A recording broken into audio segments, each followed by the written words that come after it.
Assalamualaikum warahmatullahi wabarakatuh. Innal hamdalillah nahmaduhu wa nasta'inuhu wa nastaghfiruh wa na'udzu billahi min shururi anfusina wa min sayyiati a'malina. May yahdihillahu fala mudhillalah wa may yudlilhu fala hadiyalah. Asyhadu an la ilaha illallah wa asyhadu anna Muhammadan 'abduhu wa rasuluh. Amma ba'du. Para jamaah salat subuh yang insyaallah dirahmati oleh Allah Subhanahu wa taala, perkenankanlah kami untuk menyampaikan suatu hadis dari Rasulullah sallallahu alaihi wasallam yang berjudul Istiqomah dalam Ketaatan. An Abi Hurairah radhiyallahu anhu qala Rasulullah sallallahu alaihi wasallam qaribu wasaddidu wa'lamu annahu lan yanju ahadun minkum bi'amali. Qalu wala anta ya Rasulullah. Qala wala ana illa an yataghammadani Allahu bi rahmatin minhu wa fadlin. Dari Abu Hurairah radhiyallahu anhu, ia berkata bahwa Rasulullah sallallahu alaihi wasallam bersabda, bersikaplah yang lurus dan tetaplah dalam kebenaran. Dan ketahuilah bahwasannya tidak ada seorang pun dari kalian yang selamat karena amal perbuatannya. Para sahabat bertanya, termasuk engkau wahai Rasulullah? Beliau pun menjawab, termasuk aku. Hanya saja Allah meliputi diriku dengan rahmat dan karunia-Nya. Hadis riwayat Muslim nomor 2816.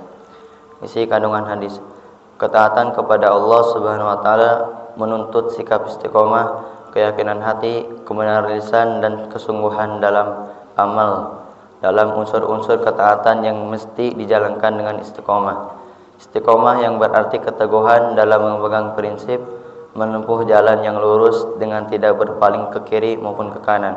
Istiqomah ini mencakup pelaksanaan semua bentuk ketaatan kepada Allah Subhanahu wa taala lahir dan batin, dan meninggalkan semua bentuk larangannya. Ibnu Rajab Al-Hanbali berkata, yang dimaksud istiqomah adalah menempuh jalan agama yang lurus dan benar dengan tidak berpaling ke kiri maupun ke kanan. Istiqomah ini mencakup pelaksanaan semua bentuk ketaatan kepada Allah lahir dan batin dan meninggalkan semua bentuk larangannya. Istiqomah dalam ketaatan tentu pada seluruh persoalan kehidupan, sebab agama Islam mengatur seluruh aspek kehidupan manusia. Dalam hal ini, ajaran Islam memiliki perangkat peraturan tentang akidah dan ibadah. Islam mewajibkan seorang muslim memegang keimanannya dan meneguhkan pendirian sampai akhir hayatnya. Maka surga adalah tempat yang dijanjikan.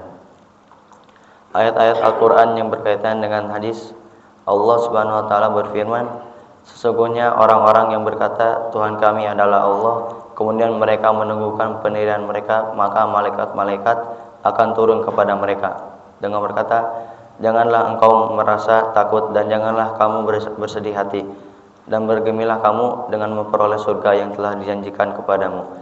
Quran Surat Fussilat nomor 41 ayat 30. Terkadang kita tergelincir dan tidak bisa istiqomah secara utuh.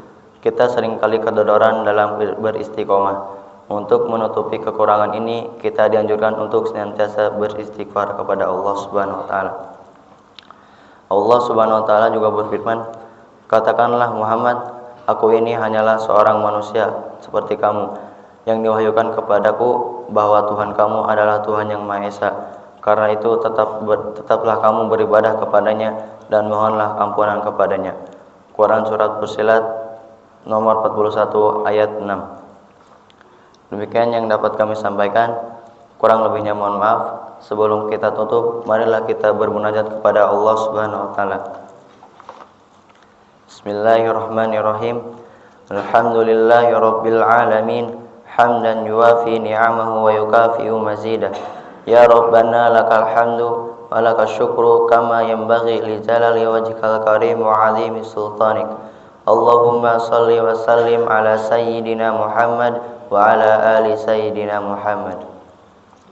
Ya Allah yang Maha Besar dan Maha Kuasa, kami mohon kepada Engkau ya Allah untuk para musyrif, pemberi wakaf, orang tua asuh, donatur, pembina dan pengurus yayasan, pengurus ponpes, Bapak Ibu jamaah salat subuh Masjid Darul Abror dan umat muslimin dan muslimat, agar diampuni dosa-dosanya, dosa besar, dosa kecil, disengaja ataupun tidak disengaja, agar diberi hidayah, agar dapat melaksanakan semua perintahmu dan meninggalkan semua laranganmu, diberi kesehatan agar bisa istiqomah dan melaksanakan ibadah baik yang wajib maupun yang sunnah, diberi rezeki yang luas dan berkah agar mau berbakti kepada anak yatim dan duafa dan perjuangan Islam, diberi kemampuan bisa bersabar jika menerima musibah dan pandai mensyukuri kenikmatan, diberi keturunan yang qurrata ayun, keturunan yang soleh dan solehah. Rabbana atina fid dunya hasanah wa fil akhirati hasanah wa qina adzabannar. Subhana rabbika rabbil izzati amma yasifun. Wassalamun alal mursalin walhamdulillahi rabbil alamin. Assalamualaikum warahmatullahi wabarakatuh.